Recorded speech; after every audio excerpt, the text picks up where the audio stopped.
Buenas tardes, bienvenidas, bienvenidos a una nueva charla de Sostenibilidad 25.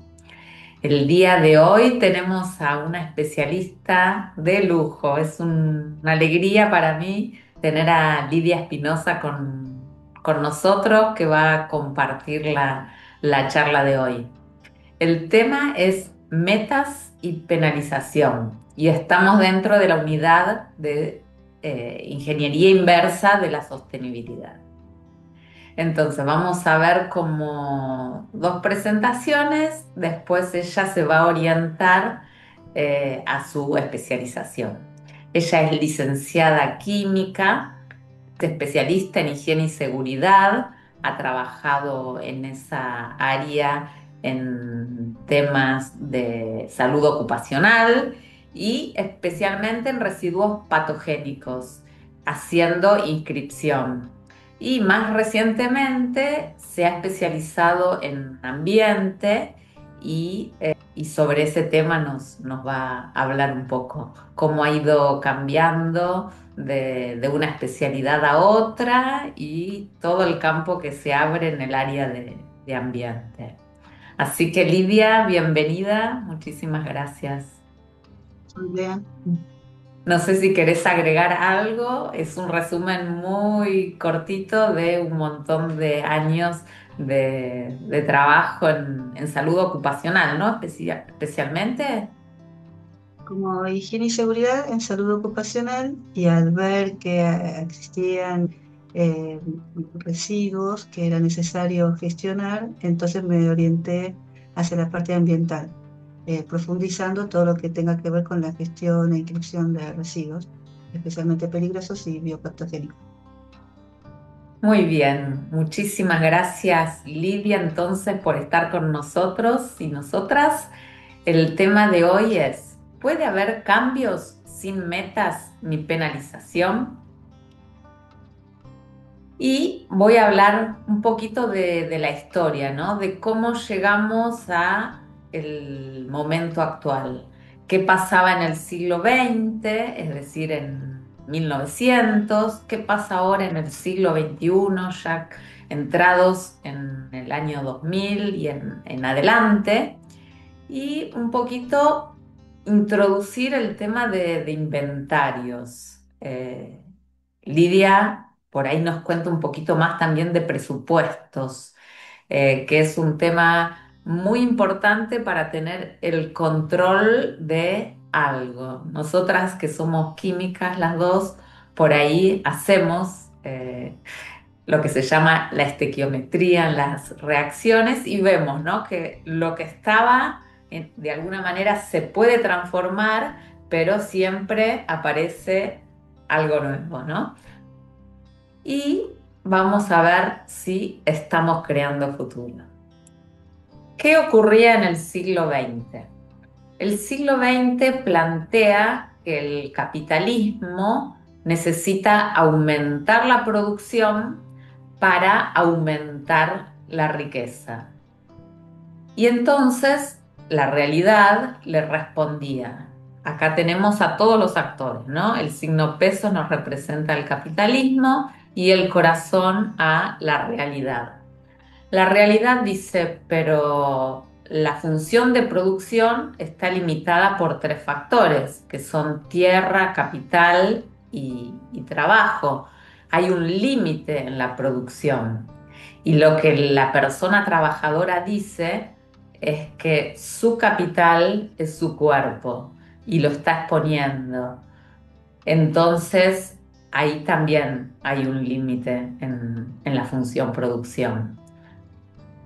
Luego el ambiente dice que cuando aumenta la producción, aumenta el smog y se contamina el ambiente. Y la tecnología dice, bueno, pero nosotros mejoramos la calidad de vida de las personas, satisfacemos necesidades, aumentamos la producción. Y la realidad lo que le responde es que aumenta para una pequeña parte de la población, que en realidad hay un aumento en las asimetrías y hay más gente que no goza de esos beneficios que se presentan. Los pueblos originarios nos plantean que ellos cuidan mucho el ambiente y son un ejemplo. Entonces ahí la realidad le dice que es así, que les agradecemos un montón esto que están haciendo y que la manera que uno tiene de ayudarlos con la tecnología es darle vacunas y satisfacer sus necesidades en salud. Por eso tenemos a esta invitada, ¿no? Porque la salud ocupacional está ocupando un primer lugar y por ahí no se está teniendo en cuenta cuando discutimos las políticas socioeconómicas y ambientales. Volviendo o llegando al siglo XXI, lo que podemos ver luego de 2 siglos de capitalismo, más de 2 siglos de capitalismo, es que la esperanza de vida ha aumentado, pero que las personas longevas no se dan en las comunidades tan urbanizadas, superpobladas, con la mejor tecnología, sino en lugares donde hay menos aglutinamiento y la alimentación es saludable. En nuestro país, las regulaciones ambientales tienen un mapa que para mí es complejo, ¿no? No es mi especialidad como ya lo manifesté. Entonces, en los países federales como el nuestro hay una legislación nacional, hay legislaciones provinciales y creo que la municipalidad en principio en las normas ambientales no tiene un rol, pero sí tiene en el control, ¿no? Porque es poder ejecutivo. Entonces, la implementación de las regulaciones es provincial y el poder ejecutivo central tiene ministerios que ejercen algún control en algunas actividades. Ahora, ¿qué pasa con los domicilios? El Estado, de alguna manera, tiene el rol de monitorear cómo van las políticas, si se obtienen los resultados buscados para poder corregirlas y mejorarlas. Las políticas están destinadas a toda la población, pero bueno, supervisar a toda la población es imposible. Entonces ahí es nuestra responsabilidad en cambiar nuestras prácticas y lo que podrá ver la municipalidad, por ejemplo, con la recolección de residuos, es si esas prácticas van mejorando o no. Un paréntesis que vuelvo a mencionarlo es que cuando uno va por las calles, yo paso por Liniers, es un punto que es límite entre la capital federal o ciudad de Buenos Aires y provincia, y realmente el tema de la higiene necesita que sea más monitoreado y mejorado, porque hay muchísima gente, muchísimos niños, niñas, mujeres, hombres que pasan por ahí y es un caldo de cultivo para enfermedades, el aire para respirar es complicado, ¿no? Entonces, es parte de lo que hay que planificar en las políticas, esto de cuidar también los espacios públicos. Si bien hay una tasa, hay que tratar de limitar jurisdicciones, no sé a quién le corresponderá, pero todos tenemos que hacer lo posible para mejorar el ambiente que habitamos todos. Por otro lado, otro tema que a mí me parece que hay que poner énfasis es la informalidad que tenemos en Latinoamérica. Muchas actividades que no se declaran, que no se regulan, que no se controlan y pueden tener impactos de distinta manera. Por ejemplo, en el consumo de electricidad, por ejemplo, en la disposición de residuos, por ejemplo, en la contratación de personas y los beneficios sociales para las personas. La informalidad hay que minimizarla. Y por último, el tema económico, ¿no? Las empresas declaran sus resultados económicos, pero vengo insistiendo en este punto, que hay un costo ambiental que no estamos viendo, que no se les está consultando en los balances a las empresas y que es necesario incluir. O sea, soy consciente que eso después repercute en todos, pero finalmente es un costo que genera en salud, porque siempre las personas más vulnerables son las más desprotegidas. Entonces, si el esfuerzo lo dividimos entre muchas personas, y cada empresa, como cada país, se hace responsable de la gestión de su actividad económica y la disposición segura, nos beneficiamos todos. Entonces, es algo que me parece interesante sumarlo, el tema de no solo hacer auditorías ambientales, sino monitorear los costos, porque ese costo tiene que estar en la empresa. Si la empresa hace esa actividad, es un costo que tiene que aparecer en los balances.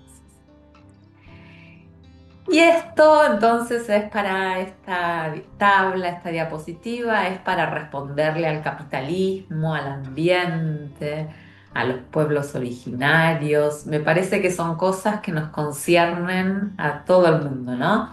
Ver si mejora la esperanza de vida, ese es un indicador importante al momento de una elección, ver qué pasa con ese ranking de emisiones y por qué está en ese puesto, si ese país puede mejorar sus actividades socioeconómicas en general, ¿no? Porque es todo cultural, a veces es el residencial, a veces es el industrial, hay hay que llevarlo a todos los ámbitos.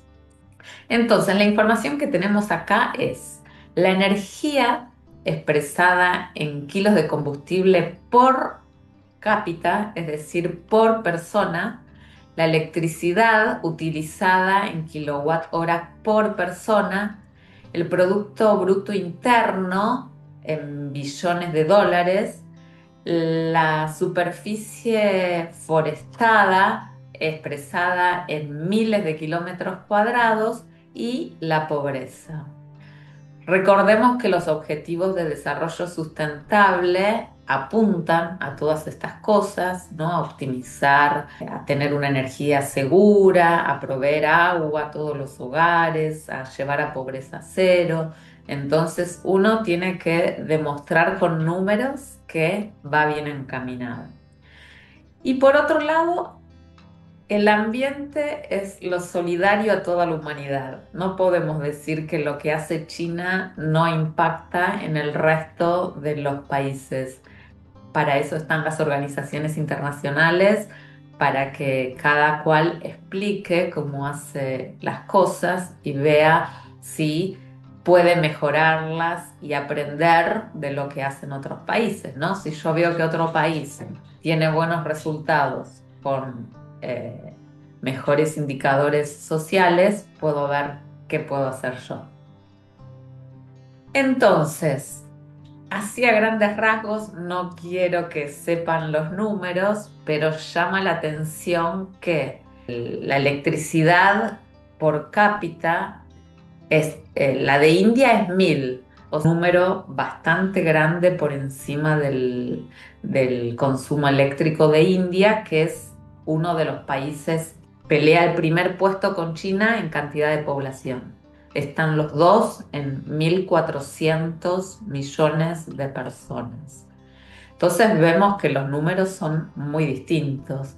Y Latinoamérica, Argentina en el ranking de emisiones está en el número 21 y Brasil está quinto, pero tiene una población de alrededor de 200 millones de personas.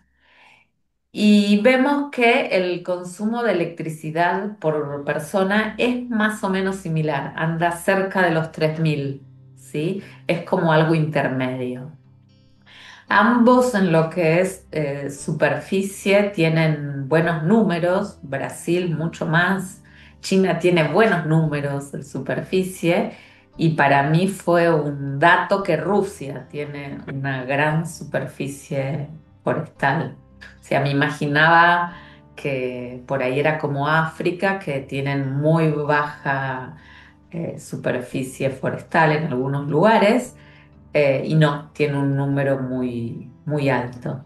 Así que bueno, de esto, para mí el dato es ver que hay un montón de países que gastan mucho combustible, por ejemplo, Estados Unidos, fíjense este número, qué grande que es, 6.442, y lo mismo la electricidad por persona, es el número uno y por ahí andan Canadá, ah no, Canadá tiene el número uno, perdón, Canadá el número uno, viene Estados Unidos y Arabia. Y en ambos casos mucho asociado al combustible.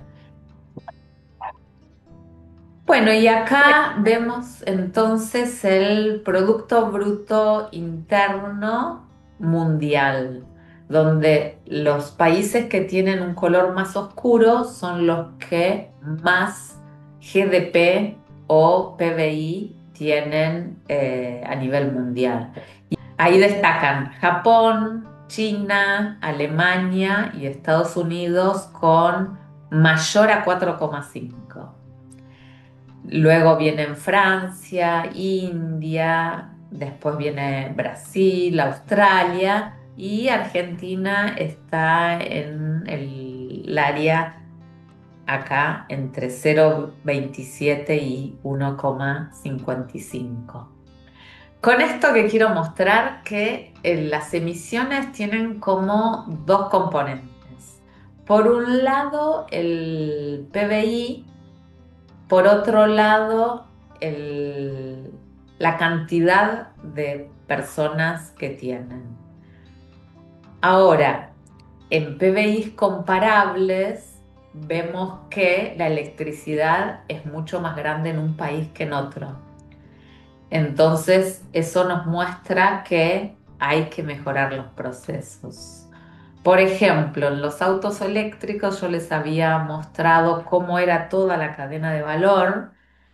Las baterías de autos eléctricos son como 4 veces más grandes en kilos de metales que las comunes y la extracción de minerales históricamente no ha sido muy optimizada.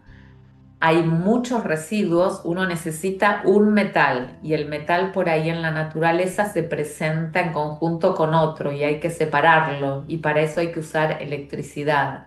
Y por otro lado se generan residuos, ¿no? Entonces hay que pensar en cómo aprovechar todo eso y cómo bajar el consumo eléctrico para bajar las emisiones. Ahí es donde está el mayor impacto. Y luego en que cada una de las personas, de los 8.000 millones de personas que habitamos el planeta, que seamos cada vez más responsables. Entonces, ¿por qué los inventarios? Para tener en cuenta que en algún lugar las cosas están, no desaparecen. Entonces, las emisiones están asociadas a los balances gaseosos, ¿no? Ustedes saben que en el aire hay nitrógeno y oxígeno fundamentalmente, y que el oxígeno es lo que se necesita para la combustión. Entonces, a nivel de las personas, lo usamos y emitimos dióxido de carbono por la respiración, al igual que otros seres vivos. Y habíamos visto que las plantas lo usan, o sea que el equilibrio estaría entre que lo que se emite y lo que se puede absorber por las plantas se complementen. Ese sería un inventario. Pero por otro lado, también el oxígeno está presente en la combustión en las industrias, ¿no? Para generar electricidad muchos son procesos de combustión. En la industria nuclear, por ejemplo, no.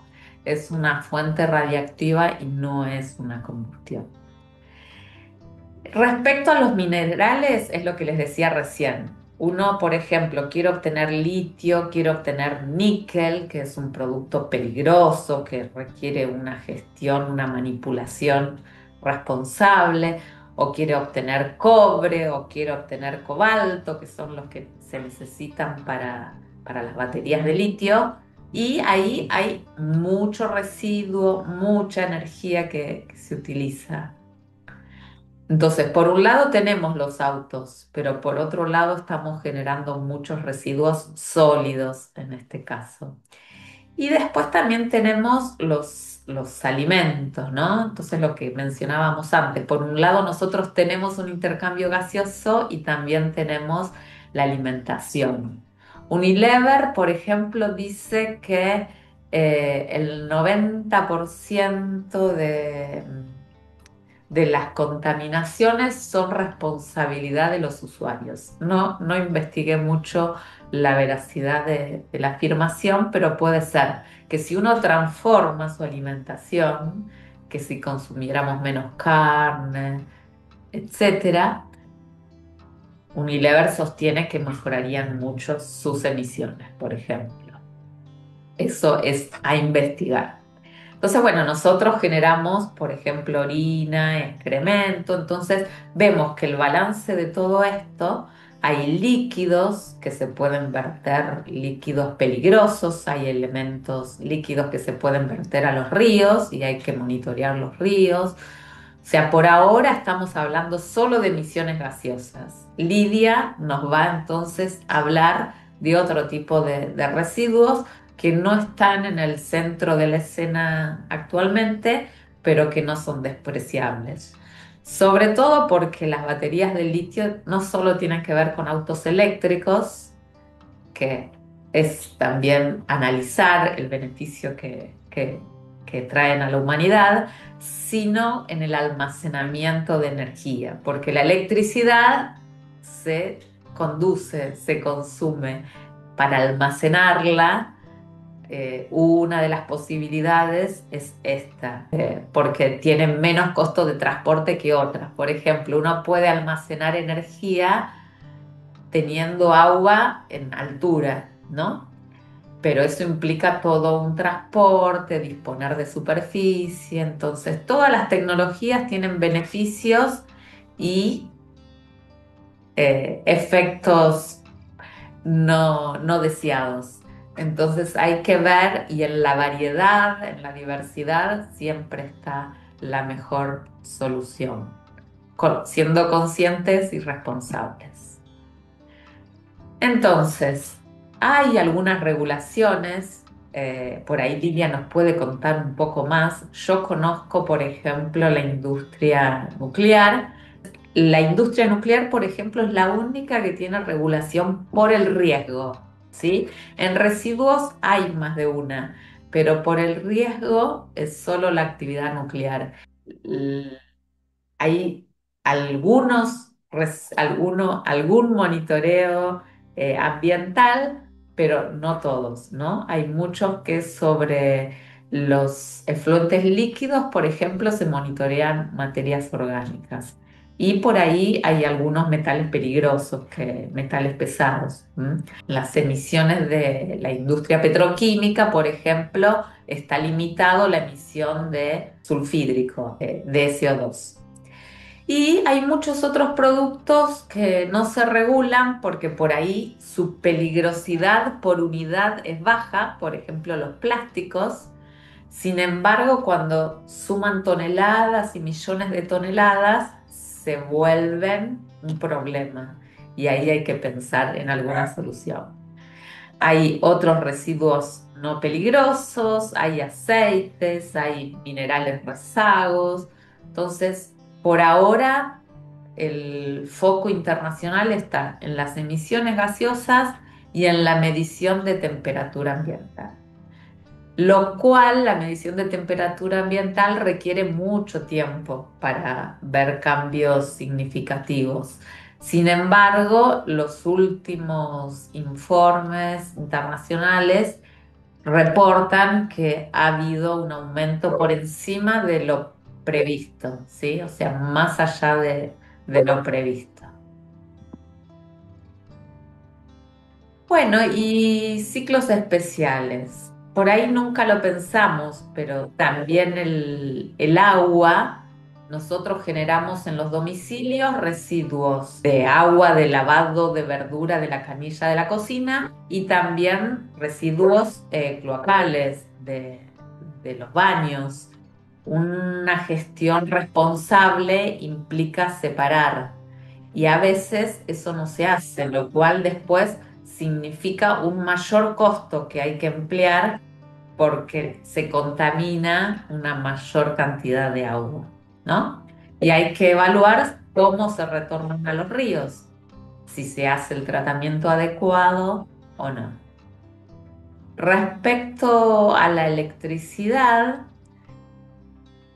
l- si bien se siguen las emisiones gaseosas por país, hay toda una huella de carbono en toda la cadena de valor, ¿no? Que viene de lograr cada uno de los bienes que participa en una determinada industria.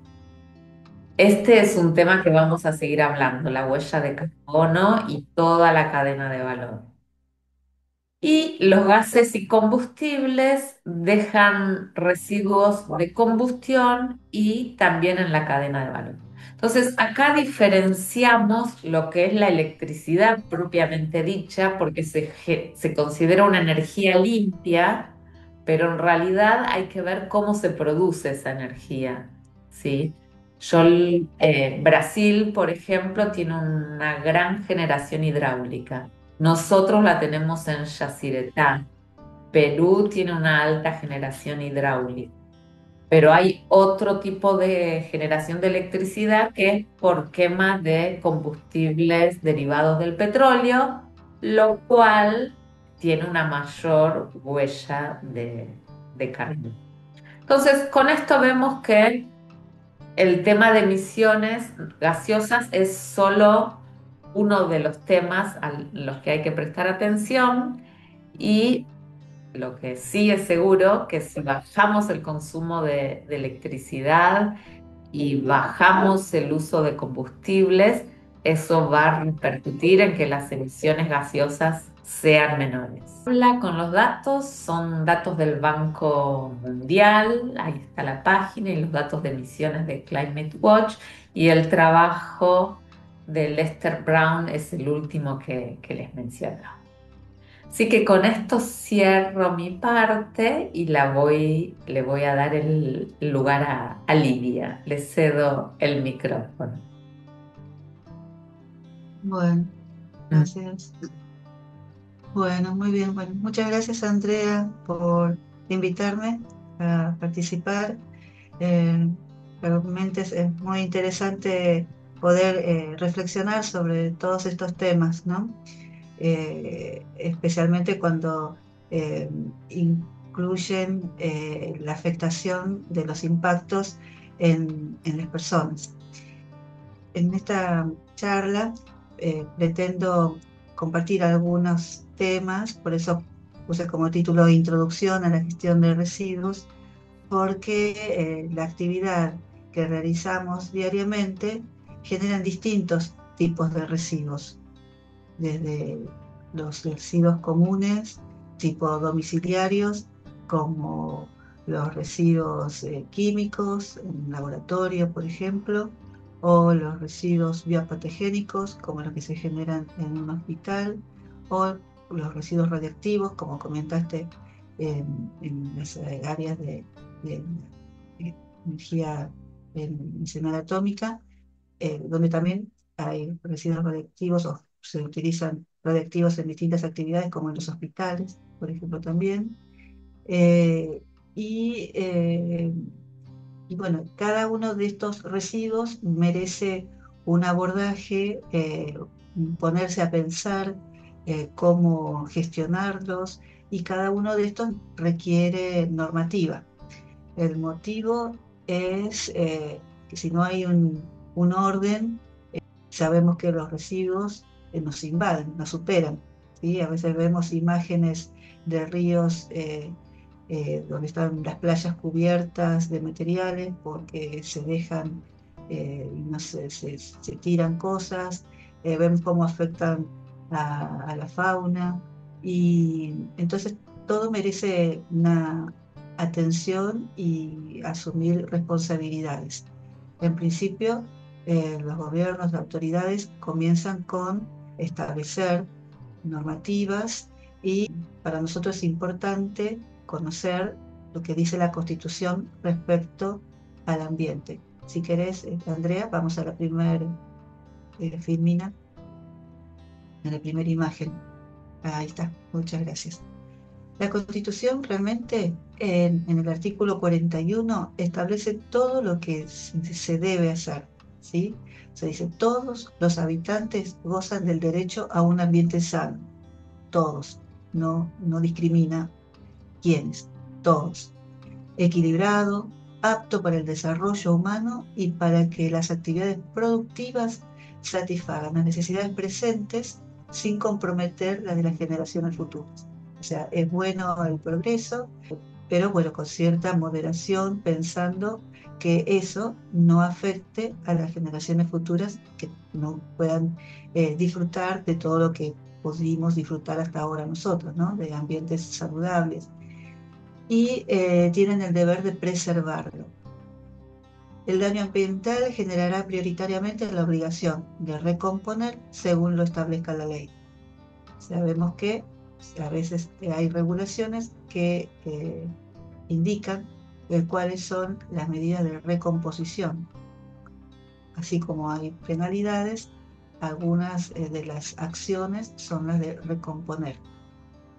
Las autoridades proveerán a la protección de este derecho, a la utilización racional de los recursos naturales, obviamente, ¿no? Tenemos recursos, vemos que muchos no son eternos, entonces es nuestro deber preservarlos. A la preservación del patrimonio natural y cultural y de la diversidad biológica y a la información y educaciones ambientales. Y es importante promover, educar, concientizar, ¿sí? Porque muchas veces hay acciones que no se realizan bien por desconocimiento. Entonces, en principio, esa obligación, especialmente de quienes están con la autoridad para hacerlo, de brindar esa educación ambiental. Corresponde a la nación dictar las normas que contengan los presupuestos mínimos de protección y a las provincias las necesarias para complementarlas sin que aquellas alteren las jurisdicciones locales, ¿sí? O sea, se ve que cada provincia, por ser un país federal, es dueña de sus recursos, es cierto, pero tampoco se puede hacer cualquier cosa porque lo que se haga en un lugar va a afectar a la provincia vecina. Si bien cada provincia puede tener su legislación ambiental, hay una legislación que es la 25.675, que es la Ley General del Ambiente, en la cual se dictan presupuestos mínimos, es decir, las provincias acordaron que la nación fijara esos presupuestos mínimos, o sea, cuáles son las condiciones mínimas que se deben cumplir en determinados temas, por ejemplo, en temas de impacto ambiental, para que cada provincia luego con sus profesionales, con sus equipos técnicos, puedan mejorarla, ¿sí? Complementarla o mejorarla, pero teniendo esa base. Y otro tema importante es que se prohíbe el ingreso al territorio nacional de residuos actual o potencialmente peligrosos y radioactivos. Esto es muy importante porque también necesitamos esa protección, ¿sí? Todos los países en este momento están superados con sus temas de residuos de distintos tipos y es necesario, bueno, que el país pueda discriminar qué cosas sí recibir y qué cosas no recibir, qué cosas puede afectar a la salud de la población y sea el desmedro también del ambiente, ¿sí? Entonces este es un tema muy importante. Si me dejas, aporto también que, por ejemplo, la IAEA publicó una noticia que en Medio Oriente, en un país de Medio Oriente, había aparecido un container y cuando monitorearon la radioactividad tenía residuos radioactivos, lo cual requiere un traje muy especial para gestionarlo, ¿no? Entonces, sí, esto que decís, el tema de no ingresar residuos de otros países también es importante. Exacto. Entonces, bueno, aquí, como les hablábamos hace un ratito, hay diferentes tipos de residuos. La vez pasada, una colega que habéis invitado, Andrea, había hablado sobre los reciclables y no reciclables, ¿sí? Y que corresponde a todo lo que son residuos sólidos urbanos. Vos hace un ratito comentaste acerca de los alimentos y también la generación de residuos que generan, ¿no? O sea, la acumulación pues, si no está bien ordenada, sabemos que atrae insectos, roedores, el ambiente se hace desagradable y también tóxico. Comentaste lo de la zona de Liniers y seguramente tal vez se deba, además de hacer una limpieza frecuente que te corresponde, entiendo, al municipio, también una capacitación sobre esos hábitos, ¿no? Entonces, y ahí vemos que se habla de salud ambiental y de la capacitación en ambiente y bueno, y todos los organismos que tienen injerencia en ese tema. Otros temas también son los que están también en boga en este momento, son todos los que corresponden a los residuos electrónicos, que tienen sus riesgos por estar compuestos, muchos por metales peligrosos, algunos cancerígenos. Entonces, bueno, cada uno de estos ítems requiere su normativa y ahora vamos a ver un poquito más sobre ese tema. Yo me voy a enfocar a los residuos químicos peligrosos en este momento. Bien. ¿A qué llamamos residuos químicos peligrosos? Bueno, hay una variedad que en las distintas industrias se generan y es necesario identificarlos. Una de las formas en las que tienen las sustancias químicas de identificarse es a través del etiquetado. Últimamente Argentina adhirió a los pictogramas del SGA y las hojas de seguridad. Esta adhesión es porque, bueno, la ONU consideró que justamente tiene que haber un criterio común cuando se comercializa un producto químico. No puede ser que un producto químico se venda a un país como que fuera no peligroso y en otro país va con la etiqueta de peligroso, porque obviamente el comprador que no es muy escrupuloso va a comprar el que diga no peligroso y lo va a vender de esa forma. Entonces, se necesitan normativas, se necesitan acuerdos, adhesiones, sistema globalmente organizado pide que los productos químicos tengan estos etiquetados, ¿no? Que corresponden a indicaciones de las características peligrosas. O sea, puede ser una sustancia inflamable, oxidante, mutagénicos, cancerígenos, tóxicos, irritantes. Algunos tienen también el pictograma de que son dañinos para el ambiente. Por eso siempre se recalca que se lean las etiquetas y las hojas de seguridad. Y eso en los lugares de trabajo, bueno, es responsabilidad del empleador y del Servicio de Higiene y Seguridad de dar las capacitaciones a los trabajadores por el derecho a saber, ¿no? El derecho a saber qué uso y cuál es el riesgo que significa el uso de esa sustancia química y cuáles son las medidas de protección que tengo que tener. Y cuando me queden residuos de esas sustancias químicas, es saber que se tienen que segregar de determinada manera para evitar que pueda afectar la salud del resto de los trabajadores o que se vuelque quizás a una alcantarilla y se esté afectando a la comunidad y que eso llegue al río, por ejemplo, y se afecte a los peces y contamine al ambiente y a las personas. O sea, El tema de residuos, de contaminación, nos afecta a todos. Yo creo que eso es lo que hay que también comprender, ¿no? O sea, la mala práctica afecta a todas las personas, en cualquier lugar que estén. Cada uno en su lugar tratará de tener un compromiso y transmitirlo, ¿no? Transmitir las cosas para que cada uno aporte un granito de arena y se mejoren. Sí, Lidia, aprovecho a consultarte. Esta nueva reglamentación hace que uno no pueda comprar estas cosas, ¿no? Hay que registrarse porque en una industria hay casi siempre conocimiento de la peligrosidad. No sé si toda la población trabajadora sí, pero siempre hay alguien que conoce la peligrosidad. En cambio, cuando uno compra en los domicilios, a veces porque quiere hacer un trabajo o algo, eso ahora está reglamentado y uno no podría, ¿no? O sea, para comprar los productos hay como que estar inscripto. Claro, sí, todo producto químico tiene que pasar por una habilitación, ¿sí?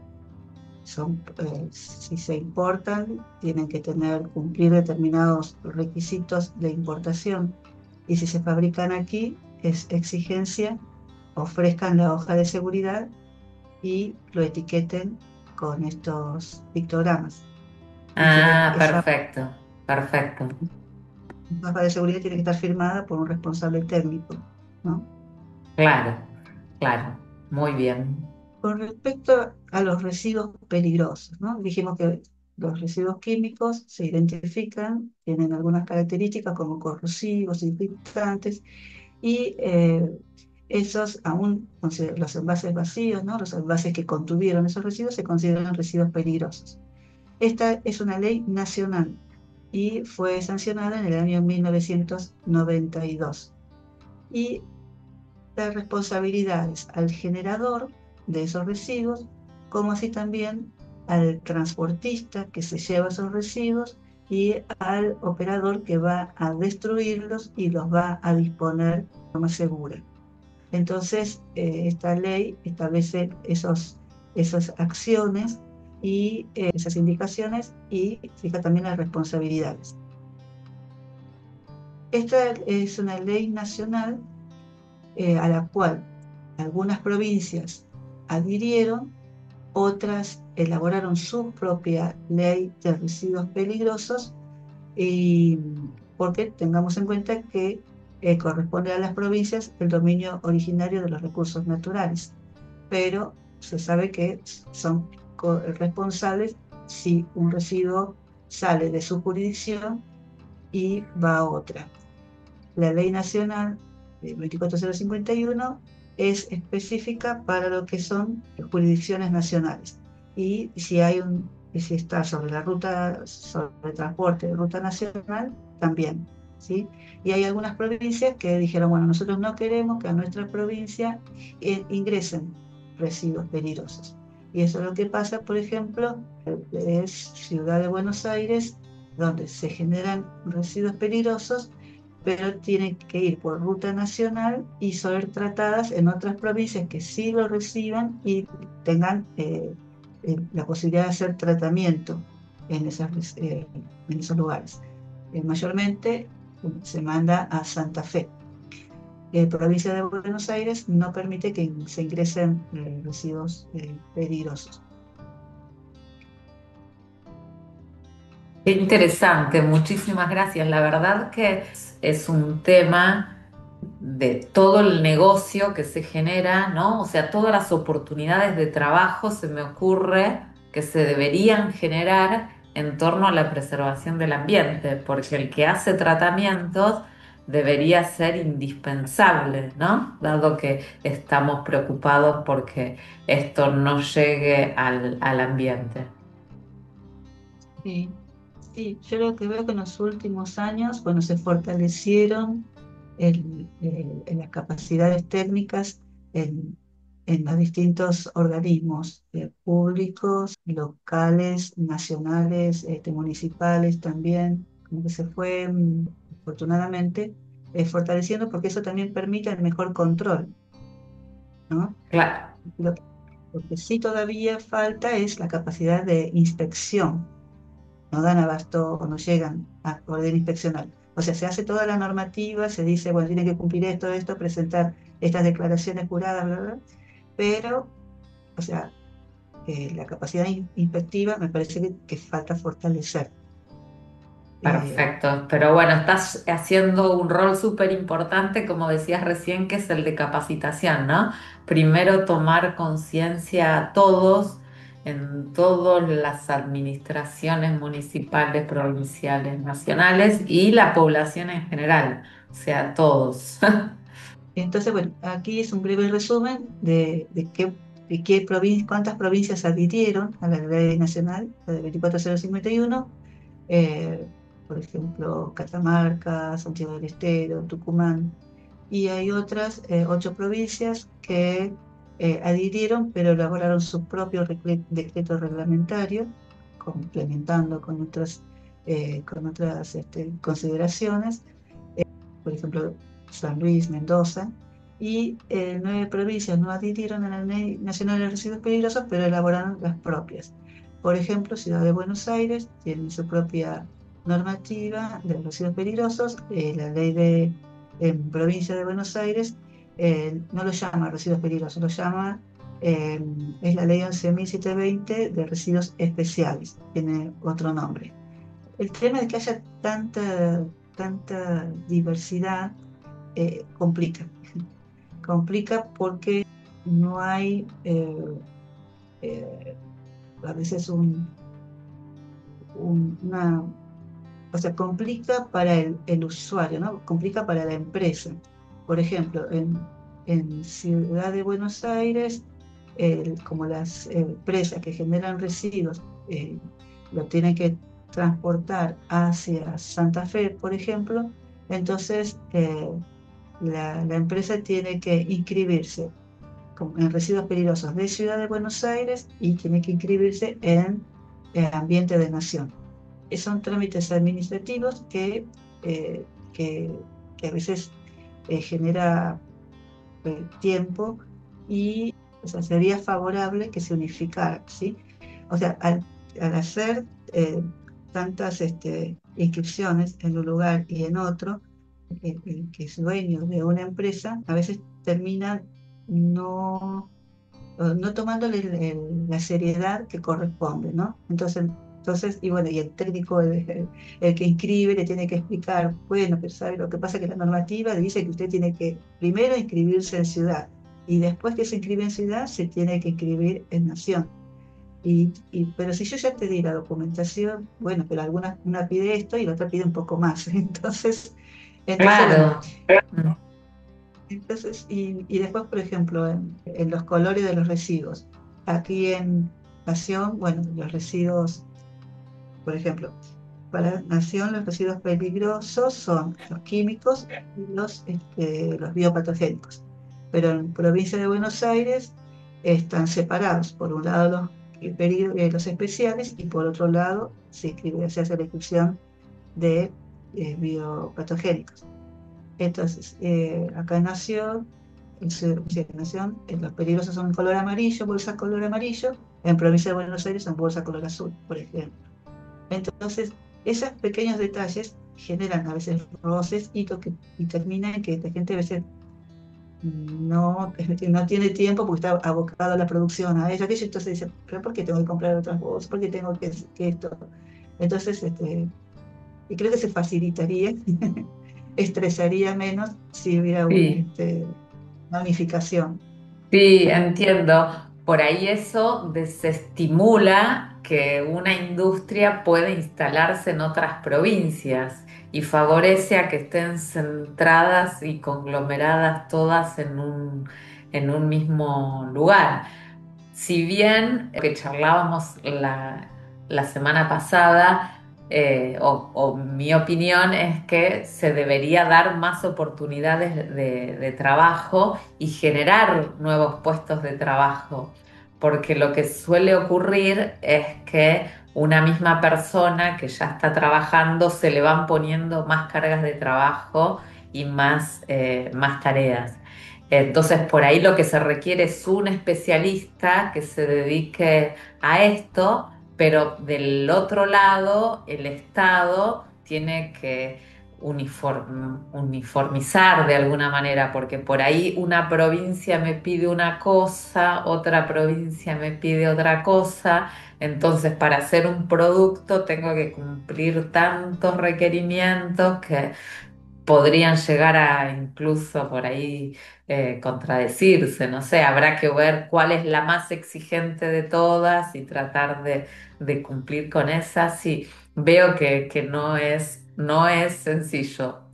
Y te hago una consulta, esto me da que 15 entonces adhieren a la ley, 9 no adhieren a la ley porque tienen sus propias leyes y de esas 15, 8 elaboraron su propio reglamento, ¿es así? Un decreto reglamentario, sí, el que reglamenta a la ley Claro, con algunas consideraciones. excelente.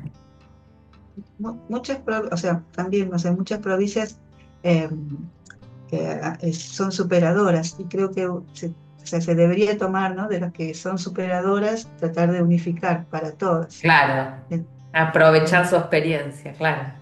lo que sí se pretende, que es para todos, es implementar una gestión de los residuos peligrosos.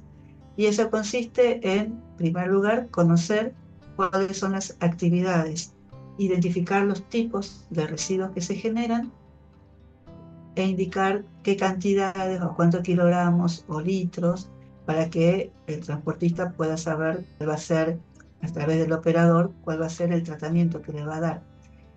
Es importante verificar las condiciones de almacenamiento de esos residuos, ¿no? No pueden estar mezclados los que son compatibles con los incompatibles, tienen que estar en recipientes con determinada capacidad, características, no tienen que estar esos residuos almacenados en lugares de circulación donde pase la gente, deben asignarse responsables de cada una de las etapas, verificar también las condiciones del empaque etiquetado, ¿sí? Que no haya derrames, por ejemplo, ni en el almacenamiento ni durante el transporte, hasta que se llega a un tratamiento y disposición final.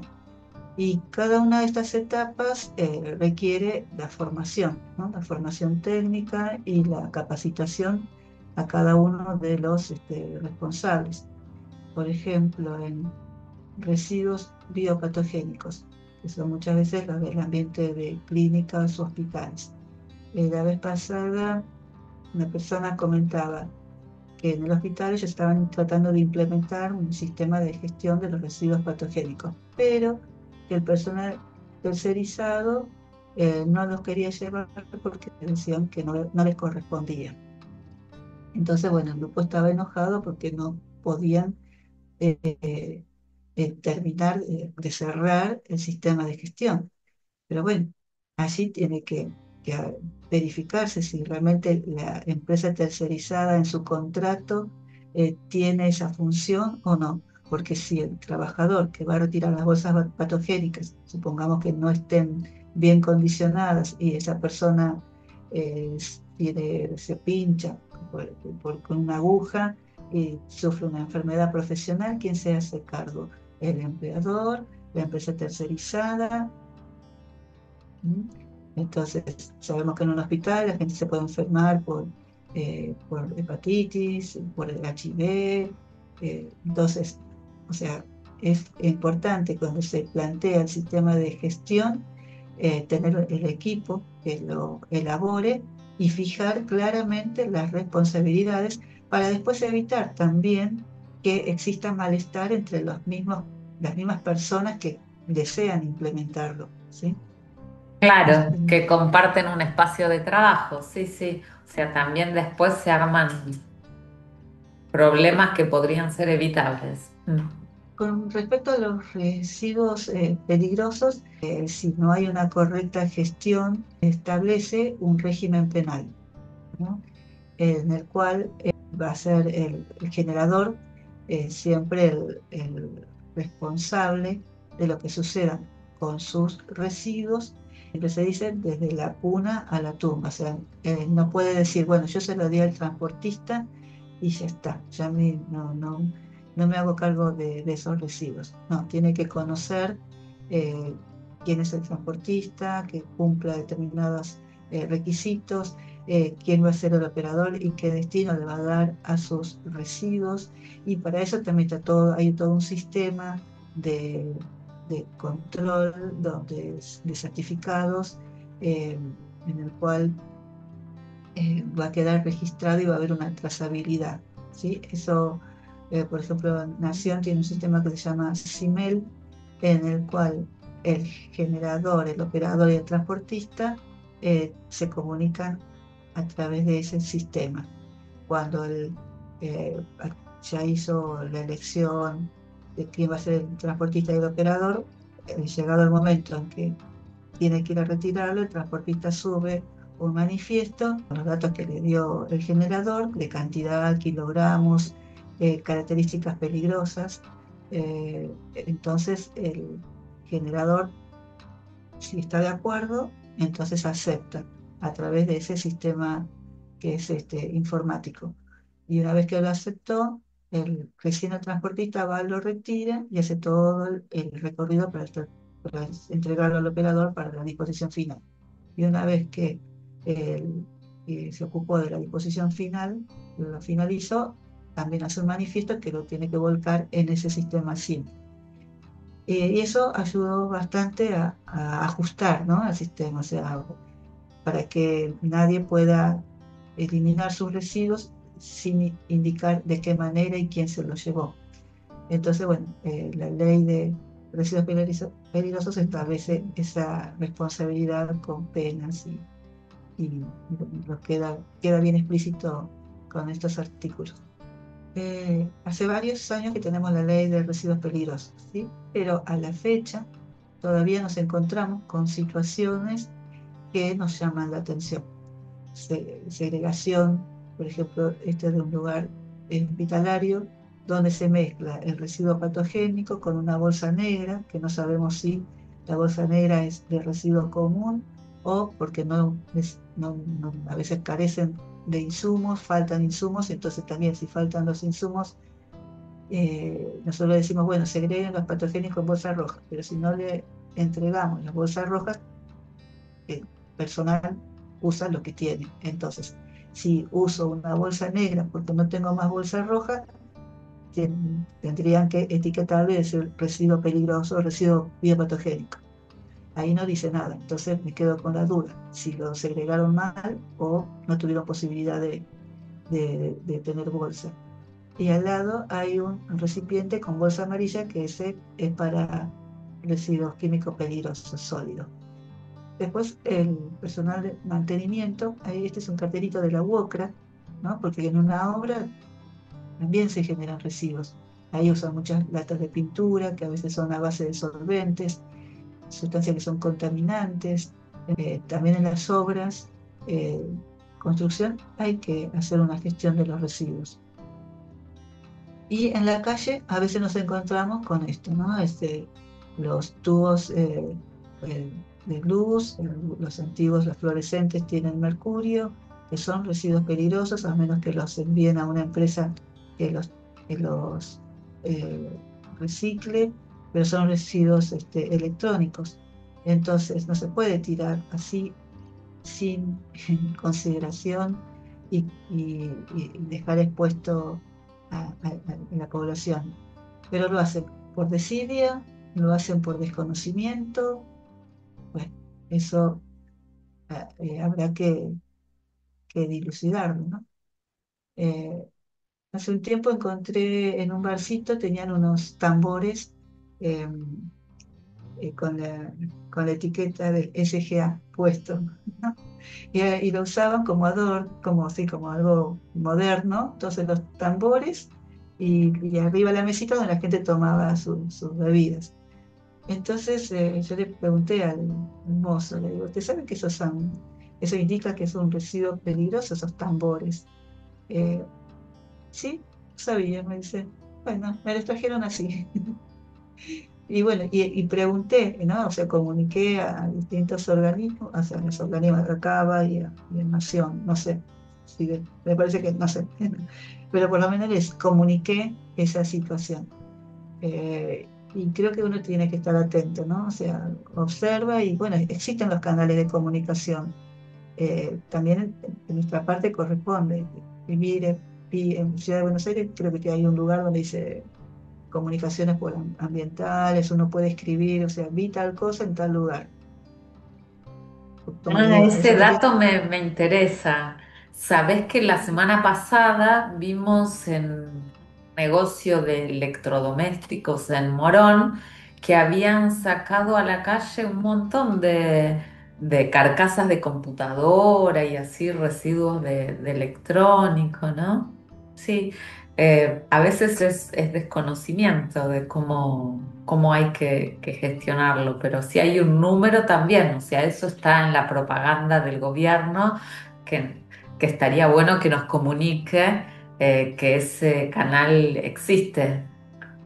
Sí, sí, en provincia de Buenos Aires, por ejemplo, está en la página de Ministerio de, vos pones en Google, Ministerio de Ambiente de la provincia de Buenos Aires y te abre todas las actividades que realizan y hay uno de los ítems, después lo busco bien y te paso el link, pero uno de los ítems es esto, ¿no? O sea, comunicar las cosas que uno ve, ¿no? Entonces, creo que de esa manera también, o sea, las autoridades ven, la gente sabe que esto no es Claro. correcto y bueno, y toma una acción.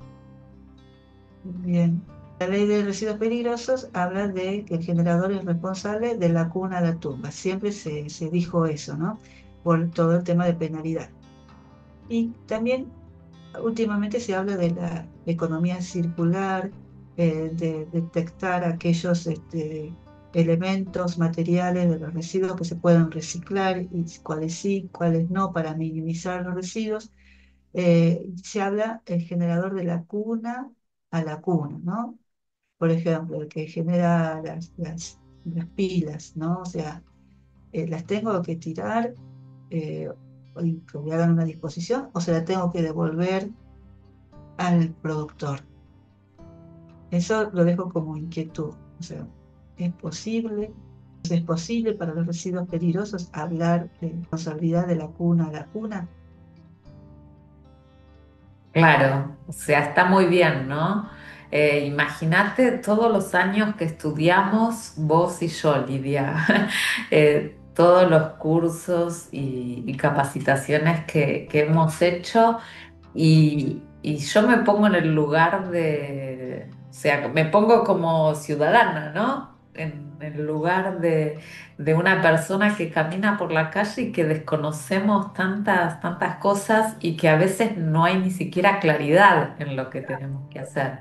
Es como vos decís, en un momento había que las pilas, guardarlas y llevarlas a determinado lugar. Después dependía de la marca, si había que hacer una cosa o había que hacer otra. Sí, sí, sí, me surge que bueno, que muchísimas gracias que planteaste con esto. ¿Terminás Sí, sí, tu charla?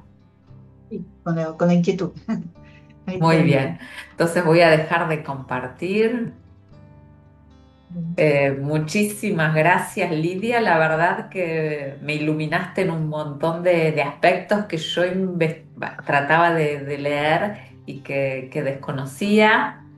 Y bueno, me surgen tres cosas, ¿no? De la charla.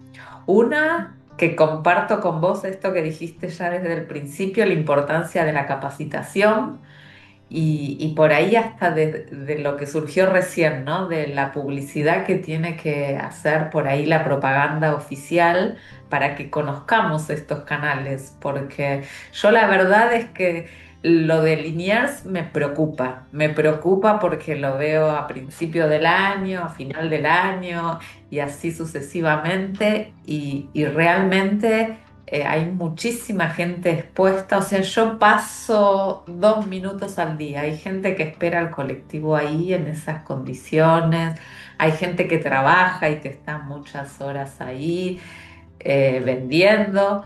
Entonces me parece que el tema de la higiene en las calles y tener conciencia de eso es prioritario. Y bueno, y después de a poco, o sea, reconocer humildemente que tenemos un montón por aprender, o sea que el tema de la capacitación era uno de los temas. El segundo, el reconocimiento a todos los trabajadores y trabajadoras que juntan residuos en la calle, ¿no? Que la ciudad fue la primera en reconocerlos y por ahí darles una cierta vestimenta, pero lamentablemente me parece que también debería ser una política de Estado, porque vos como yo vivimos en provincia y yo veo muchísima gente, atracción humana, ¿no? O sea, nosotros sabemos que están prohibidos que los caballos hagan tracción a sangre y lleven cosas, y vemos gente todos los días acarreando encorvados carros con un montón de cosas en la calle. Entonces, cuidar la salud de todas las personas, darle las protecciones y reconocer el trabajo importantísimo que están haciendo, ¿no? Porque muchas veces juntan cartón y van y lo venden a otro lugar, juntan botellas y lo llevan a otro lugar. Entonces, ofrecerles la capacitación a ellos también, ofrecerles la protección y darles un trabajo más digno del que están haciendo, que en valor es muy valioso. Y bueno, creo que eran esos dos. Ah, y el tercero, esto de todos los nuevos empleos que se debieran generar en torno a esto, ¿no? Que charlábamos, y los controles. Cómo la ley por lo de penal me emocionó, o sea, vos me decías las leyes son buenas y sí, veo que las leyes están pensadas, maquinadas, diseñadas. Ahora falta ese eslabón de llevarlo a la práctica, ¿no? O sea, por ahí se llega hasta en algunos casos a reglamentar, pero falta hacerlas cumplir en muchos casos, no en todos, ¿no? Siempre hay personas, empresas responsables y gente que tratamos de dar lo mejor, y a veces hasta por desconocimiento no hacemos las cosas como debieran ser. Así que bueno, esos son los temas abiertos que me parece, algunos ya los habíamos charlado. Pero bueno, Bueno, Lidia, te quiero agradecer un montón, muchísimas, muchísimas gracias. Muy, muy claro todo lo que compartiste y bueno, seguimos con las charlas. ¿Mm? Gracias. gracias a vos, cariños.